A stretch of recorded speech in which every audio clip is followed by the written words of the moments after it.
dan taat kepada Tuhan dalam perwujudan simbol tersebut.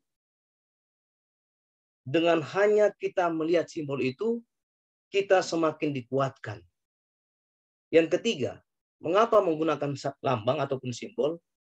Dengan adanya simbol, makin banyak orang yang percaya dan semakin yakin bahwa Kristen itu nyata dan ada di dalam dunia ini yang harus kita jalankan perintahnya menurut Sang Juru Selamat. Jadi Tuhan menggunakan lambang yang tadi sudah disampaikan oleh Pendeta Tambunan, bahwa supaya lebih mudah diketahui oleh manusia, dan simbol itu digunakan oleh Allah adalah lambang ataupun simbol yang ada di sekitar kita. Coba misalnya Tuhan menggunakan simbol yang tidak ada di sekitar kita. Kita akan banyak bertanya, kenapa simbol ini? Kenapa nggak harus begini? Jadi itu poin tadi yang saya sampaikan, 3 poin itu, bahwa intinya itu adalah simbol bahwa kita sebagai umat Kristen memiliki simbol itu. Mungkin maaf kata di agama-agama lain tidak menggunakan itu. Tapi kalau sudah Kristen masuk menggunakan simbol itu, mengetahuilah, oh ini untuk orang. Saya pikir demikian. Mudah-mudahan bisa terjawab kepada Pak Tampu Bolon. Mungkin ditambahkan teman-teman lain. Silakan. Terima kasih. Oke, terima kasih. Mohon maaf, saya ada gangguan signal sehingga hang beberapa kali. Baik, tadi pertanyaan pertama dari Bapak Semi sudah dijawab Pastor Monang ya. Pastor Monang, ada yang mau tambahkan pertanyaan pertama? Kenapa tirai bukan salib? Apakah tirai sama dengan salib? Oh, seperti Pastor Jimmy mau tambahkan. Silakan Pastor Jimmy. Oke, terima kasih. Jadi saya pikir sudah dijelaskan tadi oleh Pendeta Monang sehubungan dengan konteks dari apa yang sementara dibahas, dan fokus konteksnya ternyata fokus ke Ka'bah. Dan memang di dalam kitab Ibrani sering mengambil referensi dari Perjanjian Lama, lebih khusus untuk kitab Ibrani. Dan untuk lambang yang sudah disampaikan di sini sehubungan dan kenapa menggunakan tabir, karena ini selalu diadopsi dari Ka'bah. Jadi Ka'bah, makanya tadi sudah dijelaskan ada 3 tirai, ada 3 curtain veil yang membatasi, yang semuanya punya fungsi dan semuanya menunjuk kepada Yesus. Jadi ketika kita berbicara tentang bukan berarti tidak ada hubungannya dengan salib, tapi untuk konteks kali ini seperti yang sudah dijelaskan, ini selalu berhubungan dengan Ka'bah, karena seperti yang dialami oleh orang-orang Ibrani, mereka tadinya adalah umat-umat Tuhan yang teguh, setia, bahkan siap menginjil, namun mereka juga dapat tekanan penganiayaan, sehingga iman mereka mulai low.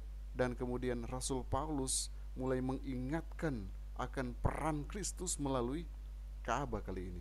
Jadi meyakinkan mereka melalui konteks Ka'bah, karena semuanya menunjuk kepada Yesus. Bahkan tabir itu sendiri adalah Yesus itu sendiri. Mungkin itu tambahan saya. Terima kasih. Oke, terima kasih. Silakan Pastor Sam. Ya, baik. Kenapa judul pelajaran sekolah sahabat kita, sahabat yang ke-10, Yesus membuka jalan melalui tabir. Sebenarnya tadi sudah dijelaskan oleh Pendeta Monang, untuk masuk ke dalam pelataran bait suci itu, pelatarannya, itu harus melewati tabir, ya, tirai penyekat. Bahasa Indonesianya supaya lebih gampang, tirai penyekat masuk. Lalu setelah di dalam pelataran bait suci, kalau mau masuk ke bilik yang kudus, itu harus lewat lagi tabir atau tirai penyekat yang memisahkan antara bait suci dengan pelataran. Dan untuk masuk ke dalam bilik yang maha suci, maha kudus, itu ada juga namanya tirai atau tabir itu, tirai penyekat. Jadi kalau ditanya mengapa Yesus, judul dari pelajaran sekolah sahabat ini, Yesus membuka jalan melalui tabir. Secara logika memang harus harus lewat pintu gitu loh. Kalau belum pintunya Yesus. Dan kalau di dalam pelajaran sekolah sahabat hari Selasa itu alinea yang terakhir ini lebih jelas. Dikatakan begini, Yesus sebagai imam kita. Tapi kalau saya lebih suka menambahkan dengan imam besar. Bukan hanya sekedar priest, tapi the highest priest. Ya. The high priest dia harus imam besar. Juga telah menjadi tabir kita. Mengapa ini penting pengertian bahwa Yesus imam besar itu adalah tabir? Karena begini, kalau kita kembali ke doktrin bait suci, kalau orang berdosa dia masuk, dia mau melakukan upacara korban, maka dia akan lewat tadi tabir yang pertama, di mana membatasi antara luar dengan pelataran bait suci, maka orang itu akan membawa korban, lalu orang itu akan menyembelih korban itu. Setelah itu nanti yang menyelesaikan korban itu adalah imam biasa.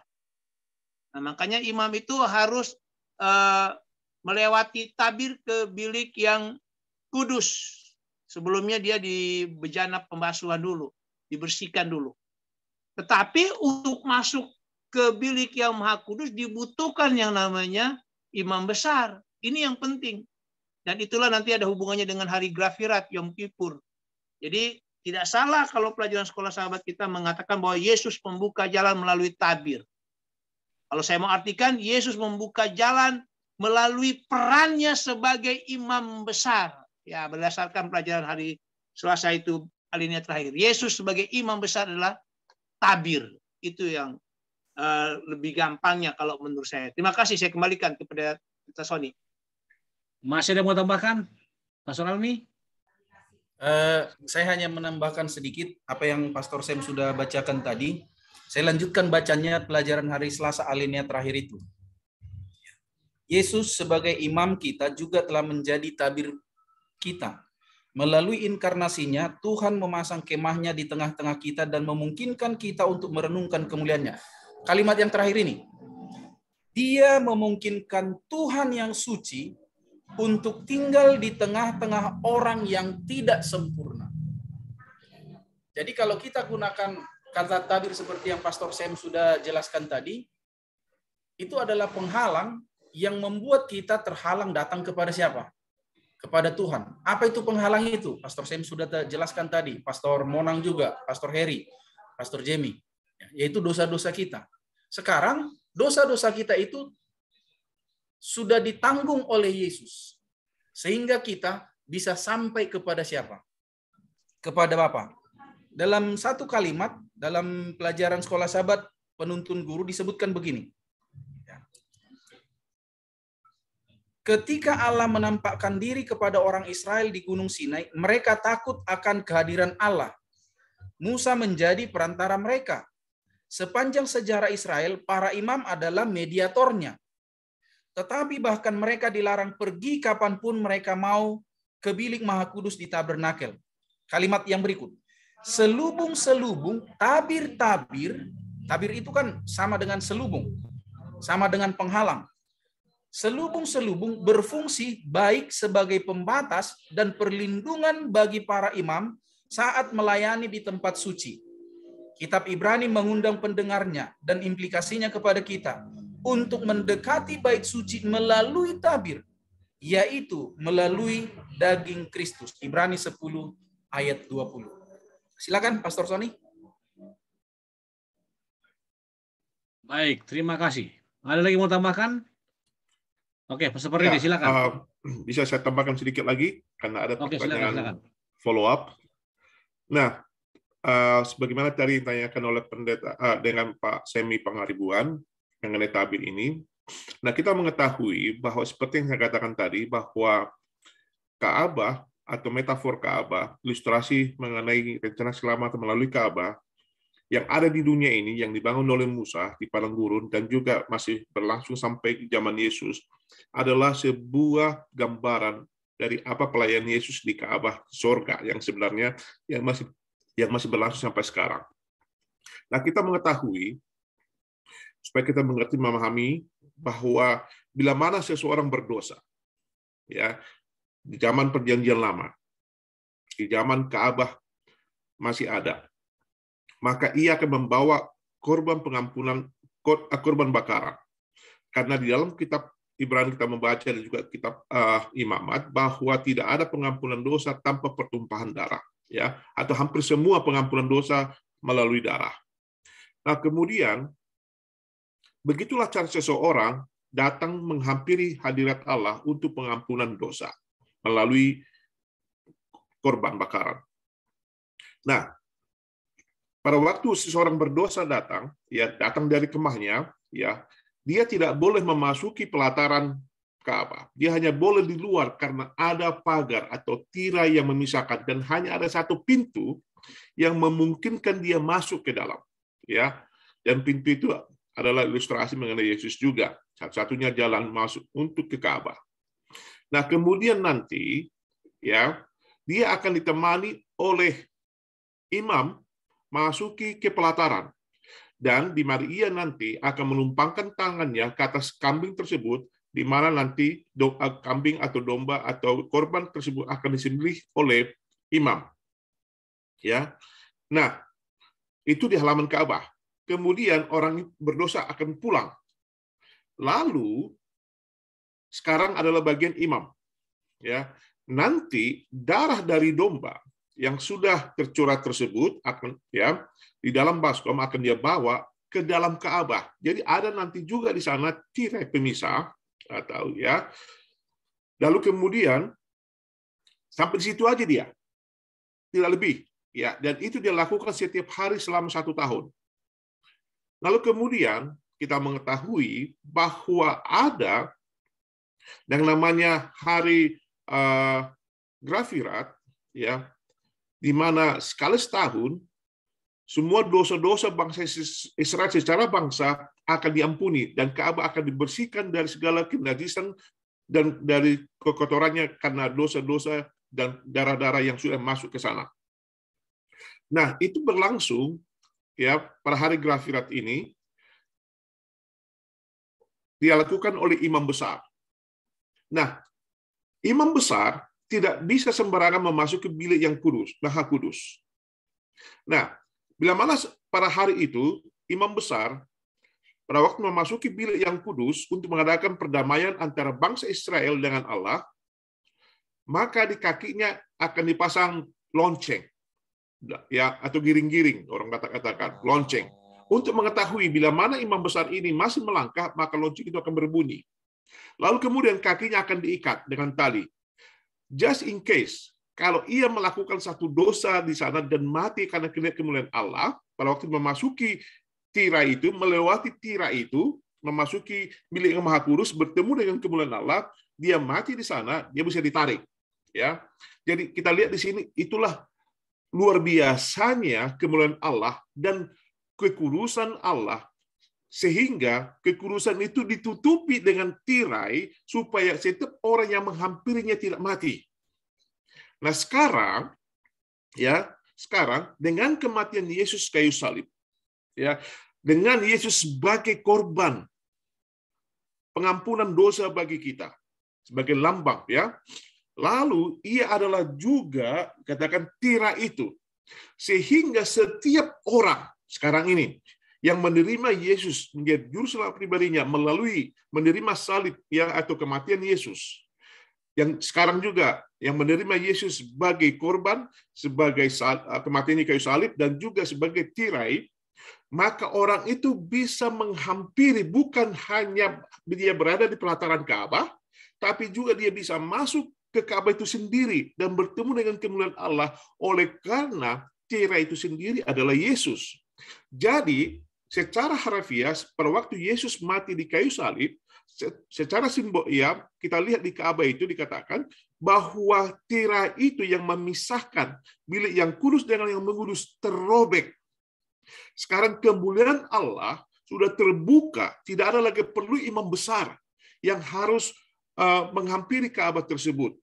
Dan itu artinya adalah bahwa di sorga pelayanan di bilik yang Maha Kudus atau pelayanan di dalam proses pengampunan dosa telah diambil oleh Yesus, sehingga kita hanya datang kepada Yesus, ya, dengan datang kepada Yesus mengambil Yesus sebagai juru selamat kita, maka kita pun dengan berani, dengan lantang, ya, dikatakan dengan boldness, bisa menghampiri tahta Allah tanpa ada rasa takut kekhawatiran akan hukuman kematian seperti yang dialami bangsa Israel pada waktu Allah ingin bertemu dengan mereka di Gunung Sinai.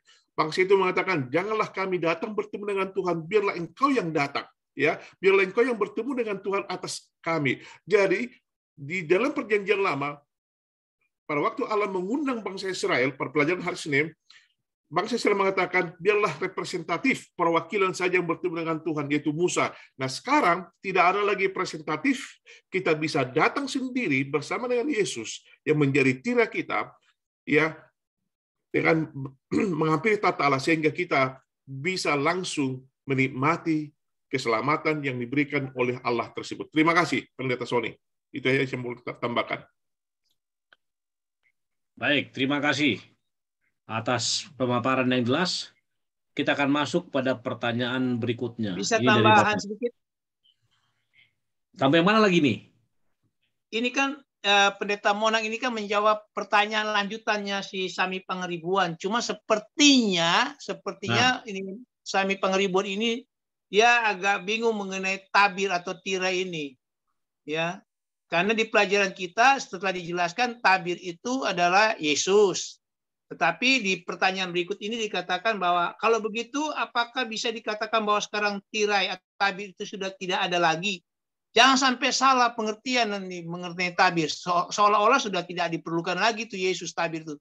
Tidak. Jadi kalau di pelajaran sekolah sahabat itu sudah dijelaskan. Pertama, kata tirai atau tabir itu adalah penyekat atau pemisah, tadi sudah dijelaskan. Tetapi di dalam lambang-lambang yang sudah dijelaskan tadi, contoh, kenapa Yesus disebut tabir? Sama dengan orang Lewi. Orang Lewi itu kemahnya itu dekat dengan bait suci. Sedangkan sebelah suku yang lain dia harus di luar kemah, lebih jauh lah maksudnya, di luar dari kemah orang Lewi, karena orang Lewi itu menjadi tabir manusia, penyekat manusia supaya jangan mati tadi, jangan berbuat salah. Jadi kalau di pertanyaan lanjutan daripada Bapak Sami Pangeribuan itu, apakah bisa dikatakan bahwa sekarang tirai sudah tidak ada? Tirai yang dimaksudkan di pertanyaan lanjut ini, itulah yang tadi Pendeta Monang katakan, pembatas, penyekat itu yang sudah tidak ada. Karena Yesus sudah menjadi tirai kita, menjadi imam besar kita, yang mengentari kita. Itu saja, terima kasih. Oke, terima kasih Pastor Sam. Luar biasa. Pastor Monang, terima kasih. Kita masuk pertanyaan berikutnya dari Pak Subroto. Ini dia japri message, dia katakan begini. Saya bukanlah seorang Nasrani, tapi saya suka menyaksikan acara ini dari FB teman saya. Ada pertanyaan yang saya belum mengerti, yaitu mengapa Yesus yang adalah Allah menurut Kristen gitu ya, harus mati di salib dan bahkan menjadi imam. Saya agak sulit mengerti di sini. Mohon bantu ya Bapak-bapak semua. Ada yang mau menjawab pertama? Silakan. Baik, kalau nggak ada yang jawab ya kembali kita akan minta Pastor Sam baru Pastor Monang. Silakan Pastor Sam. Atau Pastor Monang dulu, silakan. Silakan Pastor Monang. Ya, terima kasih Pak Subroto. Pertanyaan yang sangat luar biasa, ya. Jadi mengapa Yesus adalah Allah harus mati di kayu salib dan menjadi imam? Ini ada satu pengakuan imam bahwa Pak Subroto secara tidak langsung mengakui bahwa Yesus itu adalah Allah. Nah, ini lebih gampang kita menerangkannya, ya. Nah, kita mengetahui bahwa ada 3 oknum kealahan, yaitu Allah Bapa, Allah Anak, dan Roh Kudus, yang kita sebut dengan Trinitas. Nah, ketiga Trinitas ini ya adalah satu kesatuan yang tidak bisa dipisah-pisahkan, 3 individu yang tidak bisa 3 individu yang berbeda tetapi mempunyai satu misi, moto, dan karakter yang sama. Nah, kita melihat bahwa pada waktu proses penciptaan, ya, penciptaan Allah merencanakan untuk menjadikan langit dan bumi dengan segala isinya termasuk manusia.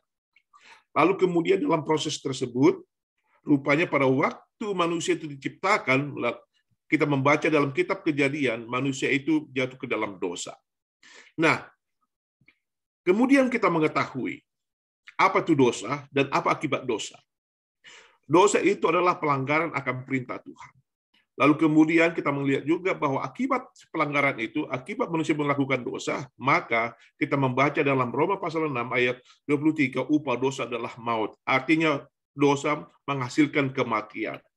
Dosa menghasilkan perpisahan.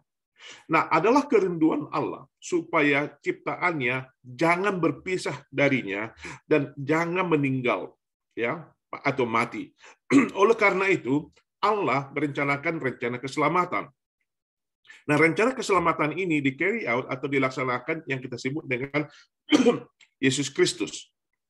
Nah, Yesus, ya, Yesus kita melihat bahwa menjadi, ya, saluran berkat rencana keselamatan dari Trinitas ini bersama dengan mereka bertiga juga sebenarnya. Lalu kemudian kita lihat di sini bagaimana Yesus, ya, bagaimana Yesus melakukan pelayanan rencana keselamatan ini. Lalu kita melihat juga melalui rencana keselamatan ini Allah menggunakan banyak metafor atau simbol-simbol atau instrumen-instrumen supaya bangsa Israel atau umat Tuhan yang berdosa tersebut mengerti dan memahami bagaimana rencana keselamatan itu dijalankan. Dengan demikian, kita melihat, ya, dengan demikian kita bisa melihat bagaimana sesungguhnya Allah sangat rindu untuk bertemu dengan kita. Nah, tadi saya katakan bahwa upah dosa adalah maut. Nah, barang siapa yang berdosa akan mengalami kematian atau akan berpisah dengan realita. Nah, oleh karena itu, sebagai konsekuensi dari dosa, maka Yesus harus menggunakan satu ilustrasi, ya, bagaimana caranya supaya orang berdosa jangan mati dan terpisah dari Allah. Lalu Allah menghadirkan sistem Ka'bah. Sistem Ka'bah ini di mana setiap orang yang berdosa, ya, akan membawa korban binatang, ya, baik itu kambing, domba, merpati dan sebagainya, untuk menghampiri tahta Allah supaya pengampunan. Artinya domba ini atau kambing ini atau, ya, binatang ini menjadi satu ilustrasi substitute, pengganti orang tersebut atas dosa-dosanya, sehingga orang tersebut tidak akan mengalami kematian oleh karena dosanya diampuni dan dosa-dosanya pindah kepada binatang tersebut yang melalui darah. Itu sebuah ilustrasi. Nah, kemudian dalam kitab Ibrani kita membaca Paulus mengatakan bahwa korban yang sesungguhnya yaitu Yesus Kristus, ya, telah merelakan dirinya menjadi korban bakaran pengampunan dosa bagi semua orang berdosa sekali dalam hidupnya, untuk semuanya sekali saja, ya. Dengan demikian, ya, dikatakan, pertanyaan mengapa Yesus adalah Allah harus mati?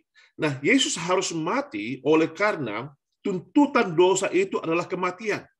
Nah, Yesus menjadi pengganti, jadi bukan lagi domba atau kambing atau binatang kurban bakaran tadi, tapi Yesus itu sendiri menjadi substitut kita, sehingga barang siapa yang ingin diselamatkan, ya, atau barang siapa yang ingin mendapatkan pengampunan dosa dari Allah, ia tidak perlu lagi membawa kurban bakaran, tetapi hanya datang kepada Yesus. Nah, Yesus telah membayar semua hutang-hutang dosa. Itu dikatakan oleh Paulus dalam kitab Efesus, bukan dengan, ya, emas atau perak, tapi dengan darahnya, ya. Hanya sekali dalam seumur hidupnya dia lakukan itu. Dengan demikian, kematian Yesus sangat penting bagi kita supaya ia bisa membayar hutang-hutang dosa kita, sehingga kita yang berdosa ini tidak perlu mati, ya, dan terpisah dari Allah, tapi sekarang kita bisa hidup dan menikmati hidup yang kekal itu selama-lamanya. Jadi ini mungkin yang bisa saya berikan. Kalau ada tambahan dari pendeta Sam, persilakan. Baik, Oke. mungkin ada tambahannya. Oke, jadi gini, mungkin nanti, setelah Pastor Sam, karena ada beberapa pertanyaan lagi kita cut, dan karena nanti Pak Subroto biar di follow up secara pribadi, karena beliau masih harus banyak mengetahui tentang doktrin Advent, karena pertanyaan tadi itu complicated saya lihat dan perlu penjabaran yang lebih matang. Terima kasih Pastor Monang. Silakan Pastor Sam, singkat.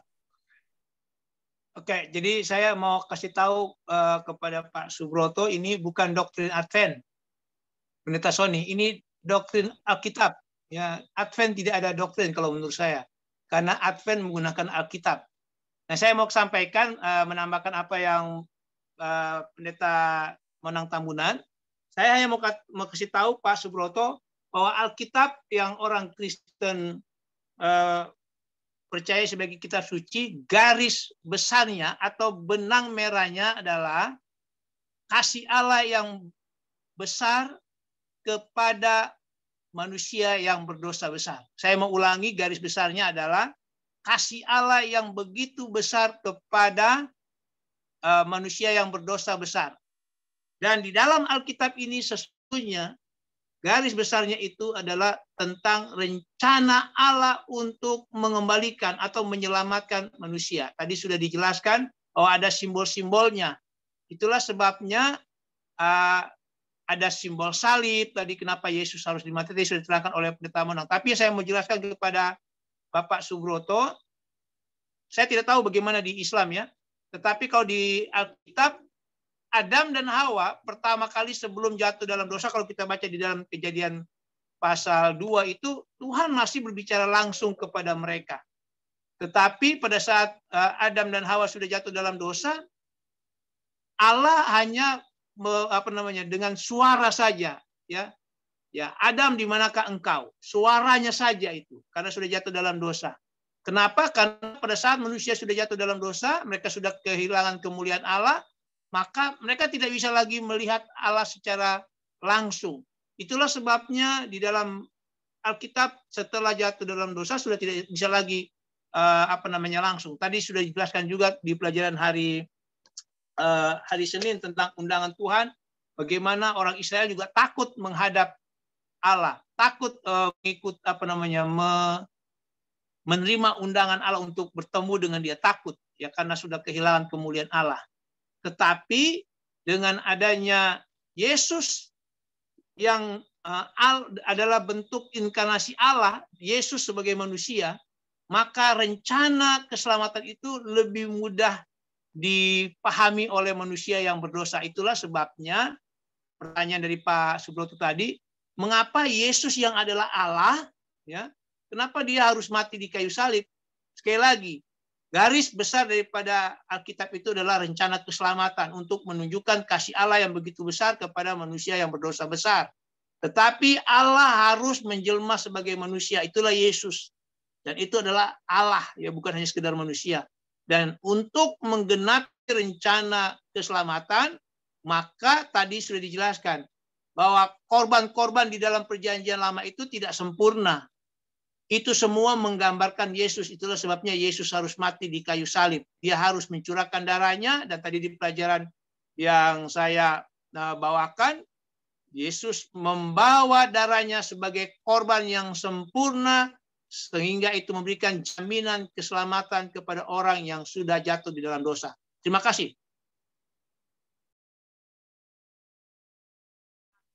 Baik, terima kasih. Nanti Pak Subroto akan di follow up nanti secara pribadi karena ada doktrin-doktrin yang memang perlu dipelajari.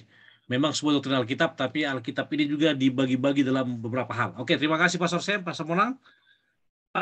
Saya sapa dulu Bapak Johnson Malau, Bapak Boy Harmawan, sama-sama Bapak Pamolang Sianturui, Bapak Pendeta Sabah Manik, Bapak Rudi Emanopo, Bapak Wilbert Situmeang, Bapak Mili Ven Huta Juli, Bapak Frankie Angki Kalalo, Bapak Semi masih ada terus, Bapak Albert Daniel Solang, Pendeta Yunus Manurung, Ibu Sri Sembiring Sinaga, Bapak Antoni Lim, Ibu Jocelyn Moaya Kaligis Panese. Wah, luar biasa. Sahabat-sahabat Ibu Jocelyn, Situmorang Parude-Rude, Bapak Kisafran, Bapak Richard Pelupesi, Bapak Ramses Manulang, Bapak Herlin Kabangga, Ibu Nelly Padaunan, Kemudian saya juga menyapa Pendeta Moritz Tumewu, Ibu Tiarma Sihotang, kemudian Ibu Simpulan Lusmi, Bapak Poltak Siregar, Bapak Jubal Hasiolan. Kemudian saya juga menyapa yang belum saya sebutkan tadi, Bapak, udah, hanya itu aja. Terima kasih. Sekarang kita akan masuk ke pertanyaan berikutnya. Ini pertanyaan berikutnya nanti, karena ini Pendeta Pardede dan Pendeta Almi akan jawab. Karena waktu sangat singkat ya. Pertanyaan begini. Dari Bapak D. Hutabalian. Tuhan mengundang bangsa Israel. Tapi mereka menolak. Bahkan kita sebagai bangsa Israel rohani juga menolak dia. Dari pelajaran kitab Ibrani ini, apa saran kitab ini yang kita sebagai Israel rohani harus lakukan? Silakan Pastor Pardede, kemudian Pastor Almi. Baik, terima kasih. Pertanyaan yang sangat luar biasa dari Pak Hutabalian. Horas, Pak. Jadi menurut saya, dalam pelajaran sekolah sahabat kita ini, kalau sudah kita menolak panggilan Tuhan, sudah pasti kita akan jauh dari Tuhan. Dan ujung-ujungnya kita binasa. Nah, untuk Israel rohani sekarang ini, tidak akan mungkin lagi ada penolakan. Karena apa sebab? Nah, Tuhan sudah mengorbankan dirinya, dia mati, sampai dia mengorbankan darah di kayu salib, hanya untuk saudara dan saya. Kalau zaman dahulu bangsa Israel itu, mereka tidak bisa langsung bertemu dengan Tuhan, maka lewat Musa perantara. Pada waktu mereka membuat jarak antara Tuhan dengan manusia, sehingga Musa yang harus turun tangan, di saat itulah lemah iman orang Israel. Mereka harus membuat patung, lembu yang mereka harus sembah. Untuk sekarang ini, Pak Hutabalian, sudah sangat luar biasa. Tuhan sudah korbankan dirinya. Nah, sekarang apa yang harus kita lakukan? Alkitab sudah mencatat. Marilah, datanglah kepadaku yang lemah lesu, yang beban berat, aku akan memberikan kelegaan kepada kita. Kalau Tuhan sudah memanggil kita memberikan kelegaan, ngapain lagi kita harus takut ataupun berlama-lama, atau kita menolak lagi. Kalau Tuhan sudah panggil kita, sekarang respon kita adalah kita datang. Kita mendekat kepada Tuhan. Dan kita sambut undangan itu. Kalau sudah undangan itu datang kepada kita, maka yang terpenting buat kita adalah kita merespon. Ya Tuhan, saya datang untuk panggilan. Saya pikir demikian, Pak Hutabalian. Terima kasih, Tuhan berkati. Oke, terima kasih. Silakan Pastor Alwi. Baik, terima kasih Pastor Sony. Menambahkan apa yang Pastor Heri sudah sampaikan tadi, banyak pelajaran yang bisa kita petik dari kitab Ibrani. Dari sekian banyak pelajaran yang bisa kita petik, saya hanya memberikan satu ayat saja yang bisa kita petik, yaitu Ibrani pasal 12 ayat 2. Ibrani pasal 12 ayat 2, saya akan bagi dalam 3 bagian. Dan ini adalah pelajaran yang merupakan panggilan bagi kita dari kitab Ibrani. Yang pertama adalah kalimat yang Paulus gunakan, marilah kita melakukan dengan mata yang tertuju kepada Yesus. Tertuju kepada Yesus. Ibrani pasal 11 menggambarkan bagaimana pejuang-pejuang iman. Orang yang berlomba tidak akan pernah menang kalau dia dalam perlombaan itu melirik ke kiri dan ke kanan. Melihat ke belakang. Tapi orang yang berlomba akan fokus, konsentrasi, melihat ke depan. Dan kita juga sekarang sedang berlomba dalam perlombaan rohani. Karena kita sedang berlomba dalam perlombaan rohani, yaitu untuk memasuki kehidupan yang baru nanti bersama dengan Allah, maka kita harus berlomba menjalani perlombaan ini dengan mata yang tertuju hanya kepada Yesus. Itu yang pertama. Lalu yang kedua, Yesus memimpin kita dalam iman dan membawa kita kepada kesempurnaan. Di luar Yesus tidak ada pemimpin yang abadi. Di luar Yesus tidak ada pemimpin iman yang akan memimpin kita kepada kesempurnaan. Hanya Yesuslah yang memimpin kita, dan hanya melalui Dialah kita bisa menang dalam perlombaan iman ini. Dan istilah memimpin ini beberapa kali digunakan dalam kitab Ibrani. Secara khusus Ibrani pasal 2 ayat 10. Disebutkan Yesus adalah pemimpin kita. Dan dia telah merintis. Pelajaran sekolah sahabat kita sebutkan tadi, dia membuka jalan melalui tabir. Bagian yang ketiga adalah yang mengabaikan kehinaan, tekun memikul salib, ganti sukacita yang disediakan bagi kita. Ayat ini menggambarkan bagaimana dia sudah memimpin kita, menjadi perintis jalan bagi kita dalam menjalani perlombaan ini. Dan dalam perlombaan ini, dia mengabaikan kehinaan. Dia hidup bersama dengan manusia. Dan tersalib untuk kita. Tadi sudah kita pelajari, orang yang tersalib itu adalah orang yang hina. Tapi dia abaikan kehinaan itu agar kita mendapat sukacita. Dan sukacita itu adalah ketika kita menang bersama dengan Yesus. Nah, kalau hidup kita ini adalah hidup yang berlomba, maka kita harus mengarahkan pandangan kita dalam menjalani perlombaan ini hanya tertuju kepada Yesus. Dan izinkan Yesus yang memimpin kita dalam mengikuti perlombaan ini. Dan biarkan Yesus yang akan menyempurnakan sukacita kita ketika kita menjalani perlombaan ini. Terima kasih, Pastor Sony, silakan. Baik, terima kasih Pastor Heri dan juga Pastor Sibolon. Saya rasa itu udah oke ya. Ini pertanyaan terakhir, semua boleh masuk nanti menjawab. Ada dua pertanyaan yang sama sepertinya, yang mirip. Ya, pertanyaan begini. Mana tadi dia? Dari Tania. Ini kayaknya Tania ini masih apa? Dikatakan begini. Mana dia tadi? Yesus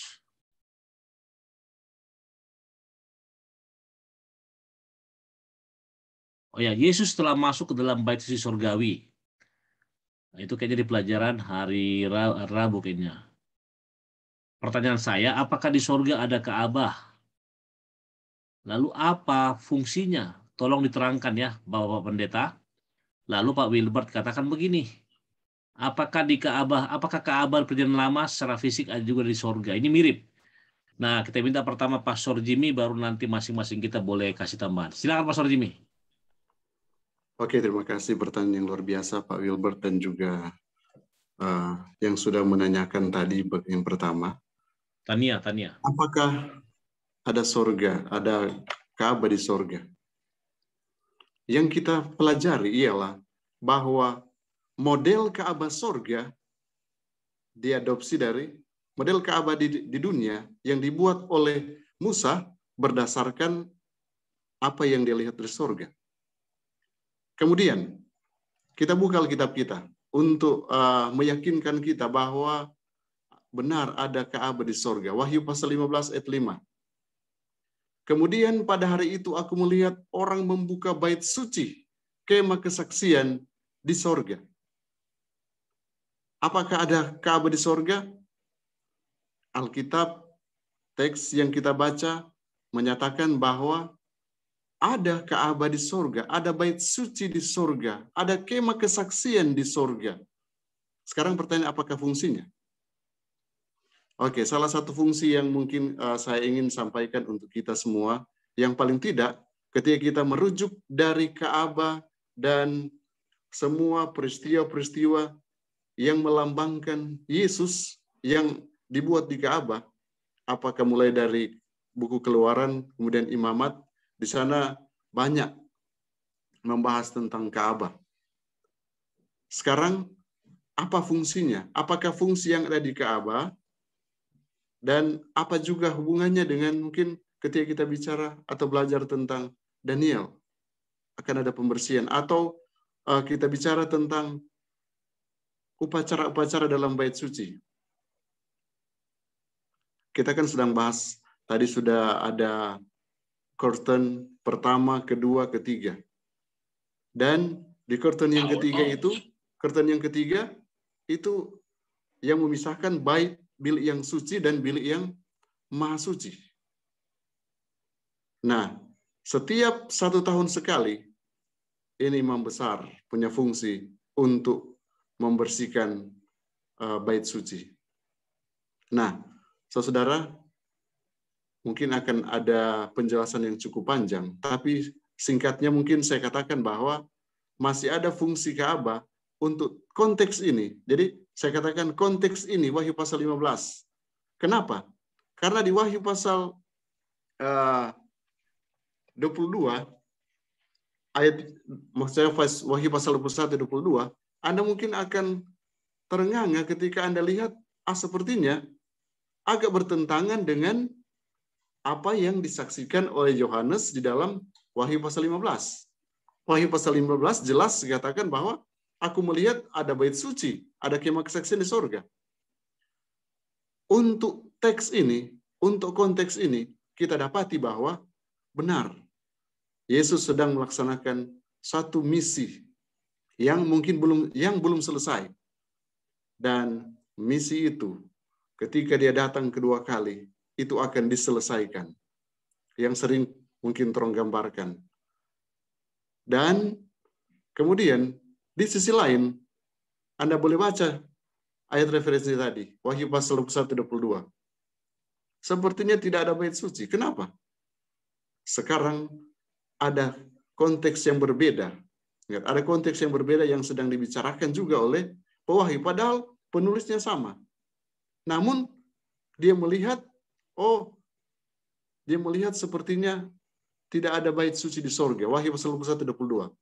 Dan aku melihat bait suci di dalam, dan aku tidak melihat bait suci di dalamnya. Sebab Allah, Tuhan yang Maha Kuasa adalah bait sucinya. Demikian juga anak domba itu. Jadi nanti ada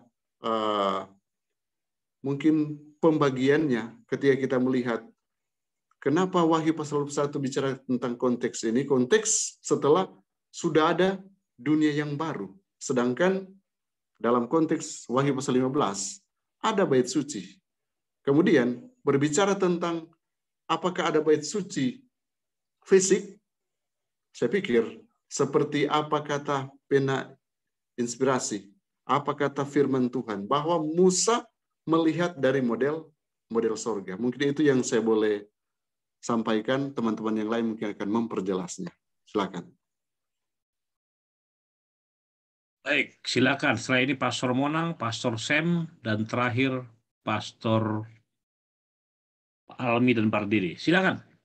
Singkat-singkat. Terima kasih kepada Ibu Tania dan juga Bapak Wilbert Situmiang. Pertanyaan sangat luar biasa. Apakah di surga ada Ka'bah? Nah, tadi Pendeta Jimmy sudah memberikan beberapa referensi dari Alkitab dan kesaksian dari Yohanes dalam kitab Wahyu, dan juga bagaimana Musa menerima perintah untuk membuat Ka'bah di bumi ini untuk pertama sekali. Nah, dalam konteks kitab Ibrani, kita melihat coba kita buka kitab kita, dalam Ibrani pasal 8 ayat yang kedua. Ya. Ibrani 8 ayat 2 berbunyi demikian. Saya baca ayat pertama, mulai. Inti segala yang kita bicarakan itu ialah, kita mempunyai imam besar yang demikian, yang duduk di sebelah kanan tahta yang maha besar di sorga ya, dan yang melayani ibadah di tempat kudus, yaitu Ka'bah, yaitu di dalam kemah sejati yang didirikan oleh Tuhan dan bukan oleh manusia. Jadi ada kemah suci, ya, kemah sejati, ya, yang kita sebut dengan Ka'bah di sorga yang didirikan oleh Tuhan bukan dengan manusia. Ayat 5 dalam pasal yang sama. Ibrani 8 ayat 5. Pelayanan mereka adalah gambaran dan bayangan dari apa yang ada di sorga. Maksudnya pelayan mereka ini para imam-imam, ya, yang ada di bumi ini. Sama seperti yang diberitahukan kepada Musa ketika ia hendak mendirikan kemah. Ingatlah, demikianlah firman-Nya, bahwa engkau membuat semuanya ini menurut contoh yang telah ditunjukkan kepadamu di atas gunung itu. Nah, apa itu contoh? Ya, apa itu contoh? Nah, lalu kita bisa membaca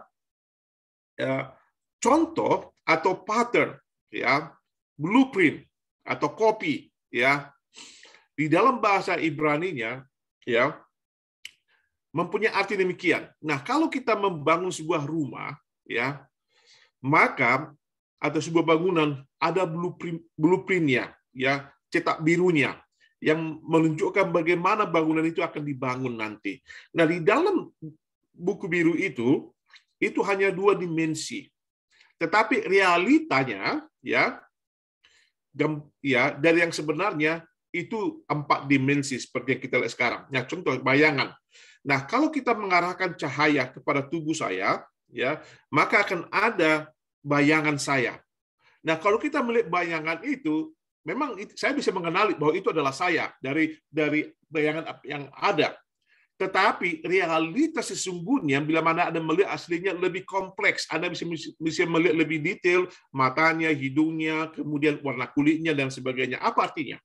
Jadi apa yang ada di bumi ini, ya, adalah sebuah kopi, ya, atau blueprint atau contoh atau bayangan dari apa yang ada di sorga yang lebih kompleks kelihatannya, yang seorang pun belum melihat kecuali, ya, Yohanes yang digambarkan di dalam kitab Wahyu tadi. Dan kemudian kalau kita membaca di dalam Ibrani pasal 9 ayat 24, coba kita baca apa dikatakan di sana. Berbunyi demikian, ayat 20, Ibrani 9 ayat 24 dikatakan, sebab Kristus bukan masuk ke dalam tempat kudus buatan tangan manusia yang hanya merupakan gambaran saja dari yang sebenarnya, tapi ke dalam surga sendiri untuk menghadap hadirat Allah guna kepentingan kita. Nah, untuk menjawab pertanyaan Ibu Tania Kusuma tadi, tolong jelaskan apa fungsinya. Dalam ayat ini bisa kita membaca, sebab Kristus bukan masuk ke dalam tempat kudus buatan tangan manusia, ya, yang merupakan gambaran saja. Dari sini saja kita mau mengatakan, bisa melihat bahwa sekarang Yesus ada di sorga. Ia telah memasuki Ka'bah yang bukan buatan tangan manusia. Yang mana Ka'bah tangan buatan manusia itu hanya gambaran saja dari apa yang sebenarnya. Ya, yang sebenarnya itu adalah yang di sorga, ya, yaitu tetapi ke dalam sorga sendiri untuk mengharap tahta Allah. Untuk apa? Mengharap tahta Allah demi kepentingan kita. Nah, apa kepentingan kita? Ya, apa kepentingan kita? Tadi kita juga membahas panjang lebar dan Pendeta Jimmy juga membahas panjang lebar mengenai hal ini. Jadi, singkatnya untuk teman-teman bisa membagikan nanti pandangannya, saya singkatkan saja bahwa pelayanan Ka'bah di bumi adalah simbol pelayanan Yesus di sorga. Nah, apa pelayanan Yesus di sorga? Sama seperti pelayanan imam besar atau imam yang ada di dunia ini, yaitu untuk pengampunan dosa. Mungkin yang lain bisa tambahkan. Saya persilakan. Oke, singkat-singkat. Pastor Sep. Habis itu Pastor. Oke, baik. Jadi secara singkat sebenarnya fungsi daripada Ka'bah tadi sudah dijelaskan berdasarkan ayat inti kita. Ibrani 9 ayat 24 bagian akhir, untuk kepentingan kita. Siapa kita? Orang berdosa. Jadi bait suci itu dibuat untuk kepentingan orang berdosa. Tadi sudah disebutkan oleh Pendeta Monang Tamunan supaya ada pengampunan dosa. Ya, itu dulu. Lalu apakah bait suci itu ada di surga? Tadi ada satu ayat yang mungkin terlewat oleh Pendeta Monang, yaitu Ibrani pasal 9 ayatnya yang ke-11. Tetapi Kristus telah datang sebagai imam besar untuk hal-hal yang baik yang akan datang. Ia telah melintasi kemah yang lebih besar dan yang lebih sempurna yang bukan dibuat oleh tangan manusia. Tetapi yang terpenting adalah kalimat berikutnya, itu dikatakan artinya yang tidak termasuk ciptaan ini. Artinya yang tidak ada di alam semesta yang kita tahu sebagai orang berdosa. Jadi saudara-saudaraku, walaupun bait suci yang di padang gurun atau yang di bumi ini adalah prototipe, tetapi kalau berdasarkan Ibrani 9 ayat 11, sulit bagi kita orang berdosa untuk membayangkan bagaimana itu bait suci di surga. Ya, bait suci di surga. Karena bahannya itu tidak ada. Kalau bahasa saya, bahannya itu tidak ada di bumi. Jadi bagaimana kita mau bayangkan kalau bahannya nggak ada di bumi? Ya, tapi kalau ditanya apakah bait suci ada di surga? Ada. Lalu pertanyaannya tadi sehubungan dengan penjelasan pendeta Jimmy Momo, kenapa di Wahyu 15 ayat 5 ada bait suci, tapi di Wahyu pasal 21 ayat 22 kok tidak ada? Sebenarnya itu tidak salah. Sekali lagi, bait suci itu untuk kepentingan orang berdosa. Waktu Rasul Yohanes menulis di Wahyu pasal 15, memang kondisi manusia pada saat itu masih berdosa. Dan bait suci itu ada. Tapi kalau ditanya sama saya, bentuknya bagaimana pendeta Semampong? Saya tidak tahu. Karena tadi Ibrani 9 ayat 11 katakan bahannya tidak ada di bumi ini. Bagaimana kita mau bisa bayangkan? Lalu di Wahyu pasal 21 kita sudah tahu. Mulai Wahyu pasal 20, 21, 22 itu kondisi manusia sudah tidak lagi berdosa. Itulah sebabnya di Wahyu 21 ayat 22 Rasul Yohanes tidak melihat lagi bait suci karena bait suci itu adalah Yesus sendiri. Karena manusia sudah ditebus dan dengan demikian bait suci itu tidak lagi difungsikan karena tidak lagi berfungsi. Sekali lagi, fungsi bait suci itu untuk kepentingan orang berdosa. Pada saat orang sudah tidak lagi berdosa, sudah diampuni, ya nggak perlu lagi ada bait suci. Jadi kalau ditanya sama saya, ini pertanyaan waktu saya masih kuliah. Waktu ditanya sama dosen saya, apakah bait suci ada di surga, pendeta Semampong? Saya katakan tergantung. Tergantung gimana? Tergantung. Pertanyaannya ini, apakah kita masih berdosa? Kalau kita masih berdosa, ada bait suci itu di surga. Tapi kalau ditanya bentuknya, saya tidak tahu. Ibrani 9 ayat 11. Tetapi setelah manusia sudah ditebus, sudah tidak lagi berdosa, maka Wahyu 21 ayat 22 kan tidak ada lagi. Karena tidak ada fungsinya lagi. Jadi tidak ada lagi bait suci. Itu saja. Terima kasih. Baik, Pastor Almi.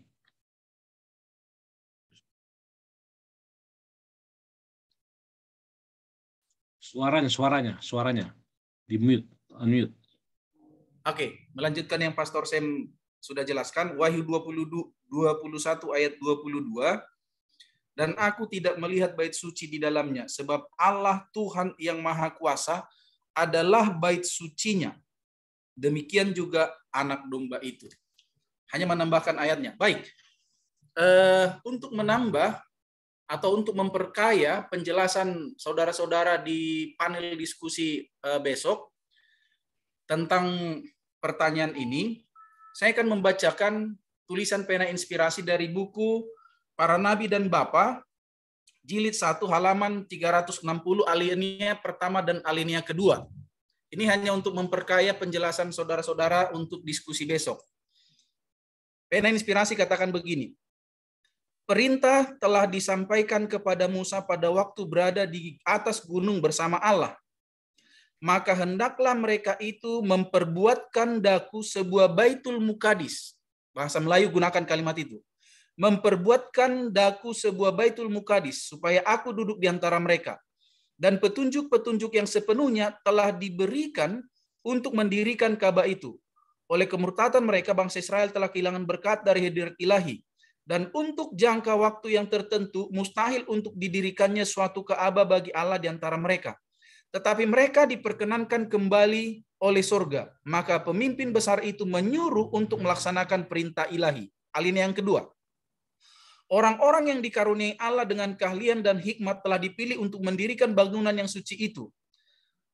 Allah sendiri telah memberikan kepada Musa rencana bangunan itu dengan petunjuk-petunjuk yang terperinci tentang ukuran dan bentuknya, bahan-bahan yang harus digunakan, dan setiap perkakas yang harus ada di dalamnya.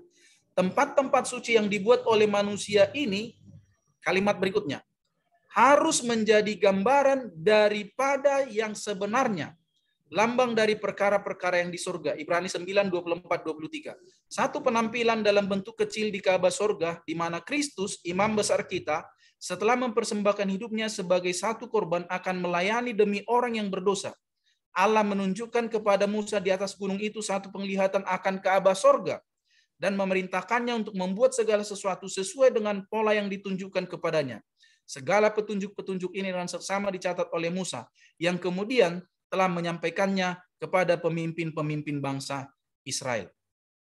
Kalimat ini merupakan komentar Ellen White untuk memberikan penjelasan tambahan terhadap Keluaran 25 ayat 9 dan 40. Ini hanya untuk memperkaya penjelasan kita pada saat diskusi besok hari.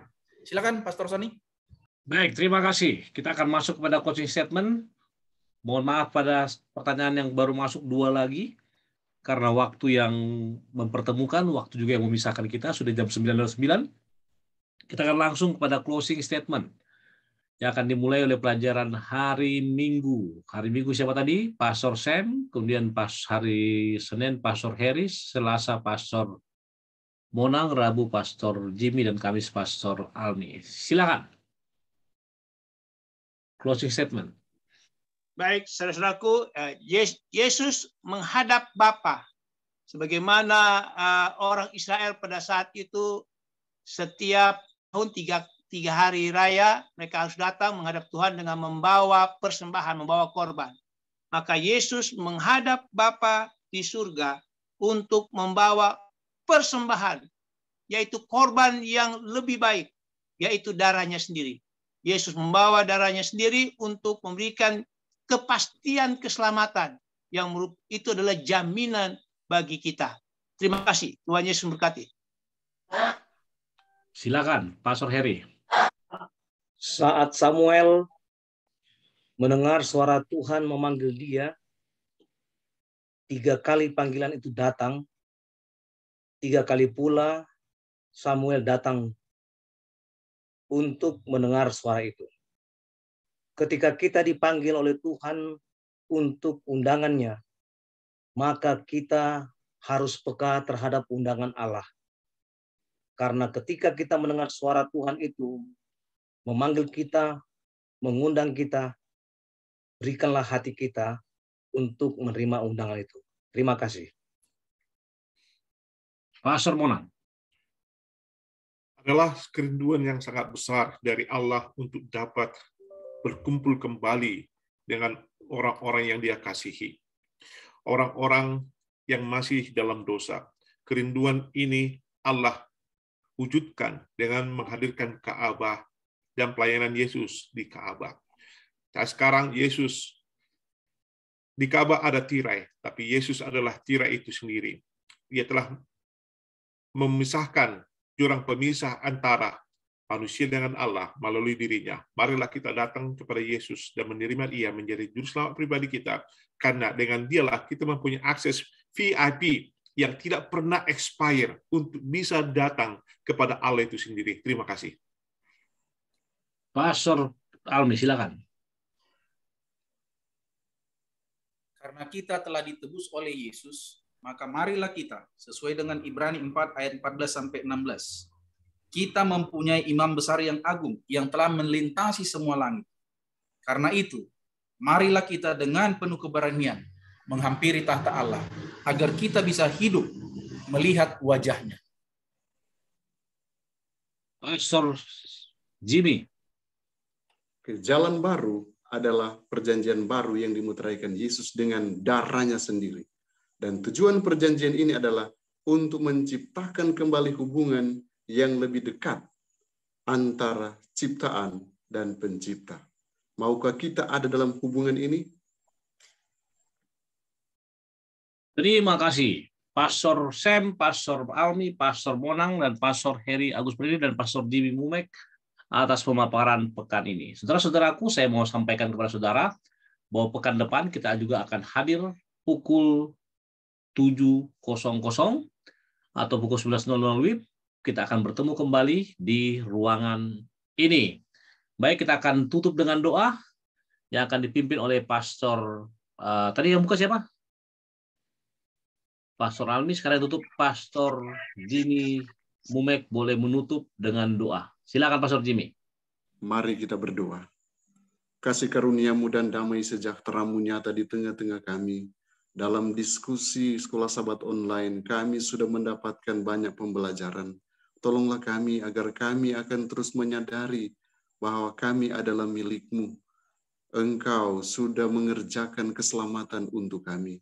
Bapa di sorga, ketika pelajaran dipaparkan, Engkau akan memperjelas untuk setiap pelajaran yang sudah kami pelajari. Engkau berkati semua pemirsa dimanapun mereka berada.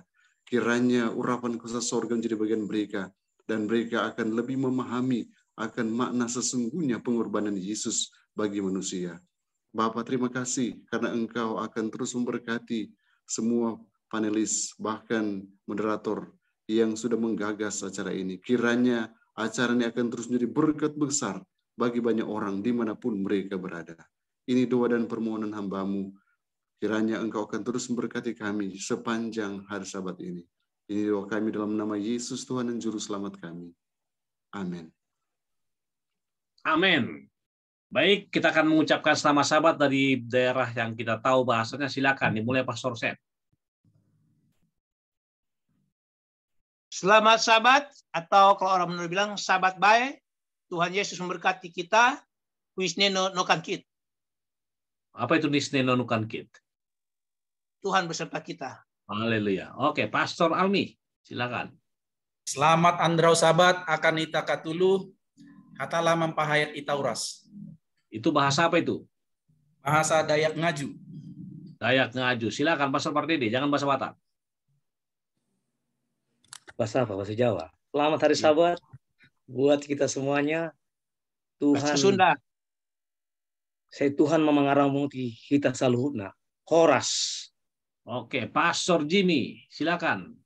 Jangan bahasa Indonesia, Jim. Lu bahasa Indonesiamu. Oke. Oke. Happy Sabat. May God bless you. Pastor Manang, bahasa Ibrani. Happy Sabbath to all of us and Shalom Sabbath. Oke, baik. Terima kasih para pemirsa. Inilah akhir dari acara kita. Bila mana ada salah kata ataupun ada hal-hal yang disinggung yang boleh jadi melanggar atau kurang cocok, mohon dimaafkan karena ini juga buat komisi pribadi. Sampai bertemu hari Sabat depan. Tuhan Yesus memberkati. Kita ucapkan selamat Sabat. 1, 2, 3. Selamat Sabat. Selamat Sabat. Selamat Sabat. God bless. Wilujeng Sabat.